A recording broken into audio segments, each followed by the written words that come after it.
Hello, welcome to Liam's Library. Well, Christmas is nearly upon us. And my fiance's family really gets into Christmas, man. Like, we're going to have a wicked fucking month in December. You know, decorations, Christmas music non-stop. I get to sometimes pick the Christmas movie that we watch, even though it's normally Die Hard, Home Alone 2, or Gremlins, or Silent Night, Deadly Night. But I get away with it. Harold and Kumar Christmas, that's another good one. But my fiance gets started pretty early these days, so we have started the Christmas music and the Christmas movies already. So this is not my December Christmas review. I will have 4 of them.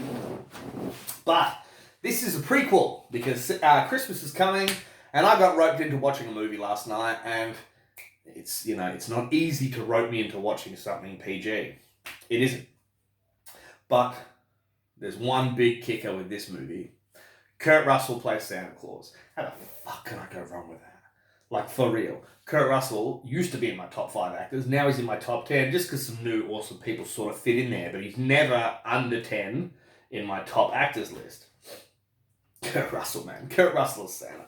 You can't go wrong. Anyway, I'm obviously talking about the Netflix original film, The Christmas Chronicles. And part 2 comes out on Wednesday. So we'll do the sequel too. I had a great time watching this. Me and the missus had a really chill day yesterday watching this Christmas movie. And I had a great time. You know what? Now, it is full of Christmas cliches. The little girl in it playing Katie Pierce. And then the kid in it, the boy, he plays Teddy Pierce, the older brother. His acting was a little painful. Kurt Russell brings it for this movie. Literally brings his A game just to play Santa. The young girl, I don't know who plays her, but she plays Katie Pierce. Her acting is fucking phenomenal. She can do the funny, she can do the bratty sister, she can do the emotionally sad this. She can actually convince you that's how she's feeling through the entire fucking movie. In which she's scared on a reindeer, screaming her face off. It's like a horror movie scream. She's fucking terrified up there. She won it, and Kurt Russell really won it. Now, the brother was bearable.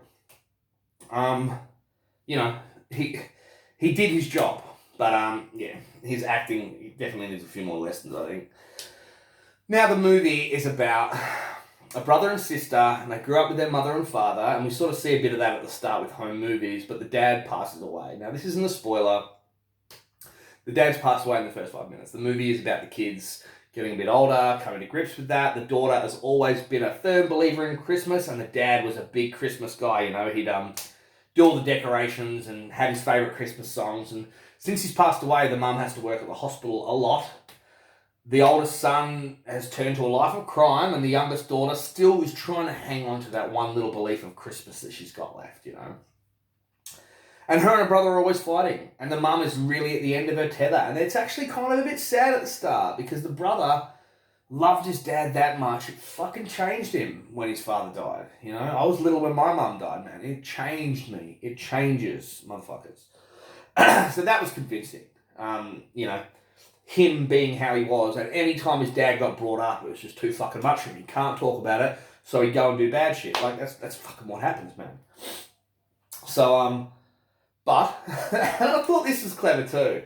The dad accidentally, before he dies, because the little girl is hooked up on her dad's video camera. Old videos of family. And she's going to make a Christmas video, whatever. And as she's flipping through an old Christmas video, you see Santa put a present under the tree and then pull his hand back like that, right? And she slows it right down and then has to pause. And that's Santa. And the video proves it because there's no one else in the room. The kids were little. The parents have just gone that way talking about something. And you see Santa put the present under the tree. Just the one to mix in with the other presents. So they come up with the genius plan. We're going to catch Santa this year.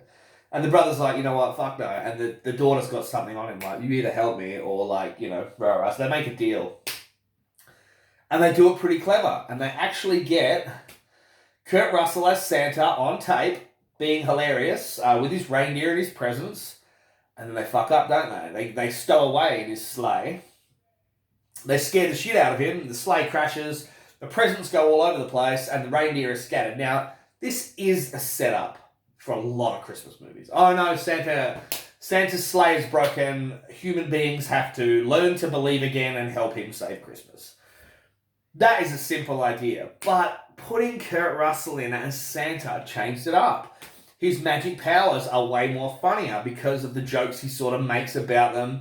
The fact that Santa does actually know every single thing that you've ever wanted since birth, and he can just do it as soon as he sees you. Ha, Liam Cleek, fuck man, you wanted a typewriter when you were 7 years old. You didn't get it though because fucking I got you this instead, and and Kurt Russell makes it. Like, he's just honestly a good Santa. And he's like, and he gets shitty when people don't believe him in that. It's like, come on, man. Like, Christmas spirit is a real thing. We're down to fucking 19%.